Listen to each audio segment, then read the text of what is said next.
নাকি 91 সালে বিএনপি ক্ষমতায় আসেন, আমরা দেখা যাচ্ছে সাইফুর রহমান সাহেব এসেছিলেন, তুষারের মনে আছে, সে ছোট ছিল, আমাদের সাথে ছিল, এবং এনে সিনিয়র নেতৃবৃন্দ যারা আছেন মান্নান ভাই সহ সকলেই ছিলেন।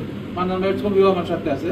সাইফুর রহমানকে নিয়ে আমরা গিয়া এই পানাননগরে, তো অরক্ষিত একটা পানাননগর ছিল, অরক্ষিত ছিল না, কিন্তু আমরা এই জিনিসটা কত বুঝতে পারতাম না। ওই যে বলেন যে বাঙালি জাত থাকতে জাতের মর্যাদা বোঝে না, ঠিক এই ইতিহাস ঐতিহ্যে যে ধারণ করতে হয়, এই রূপনগরের যে দৃষ্টান্ত স্থাপন করলো, এখানে আপনার এমনও দেশ আছে শুধু পর্যটনের উপর টিকে আছে, অনেক দেশ, এটা রাষ্ট্রের রেমিটেন্স আছে এখানে। আপনার যত যেই দেশের ঐতিহ্য ধরে রাখবেন, আপনার ভাব গাম্ভীর্য, আপনার গর্ব তত বেশি। সোনারগাঁ যেহেতু আমরা ভৌগোলিকভাবে সোনারগাঁয়ে আমরা জন্মগ্রহণ করেছি, আমরা সেই জন্য আমরা গর্বিত। আর আমাদের কাজ হলো এখানে যারা পর্যটকদের আসবে তাদের সুন্দরভাবে আতিথেয়তা দেওয়া, তাদেরকে সুন্দরভাবে যাতে এখানে কোনো আমাদের বিয়ে বা কোনো কিছুতে যাতে কষ্ট না পায়।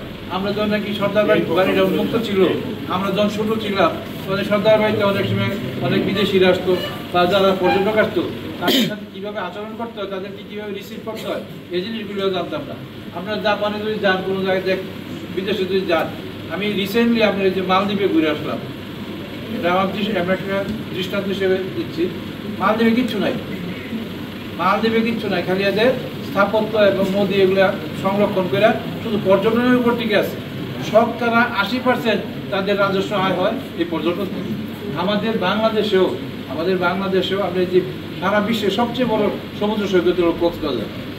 এখানে যদি আপনার বিদেশিরা যেভাবে আকৃষ্ট করা যায়, আপনার মাঝে মাঝেই দেখবেন যে পর্যটকের ক্যামেরা ছিনতাই, পর্যটকের এই বিদেশিদের পাসপোর্ট নিয়ে গেছে, ডলার নিয়ে গেছে, এই সমস্ত কাজকর্মগুলি আপনারা সচেতন হন সবাই।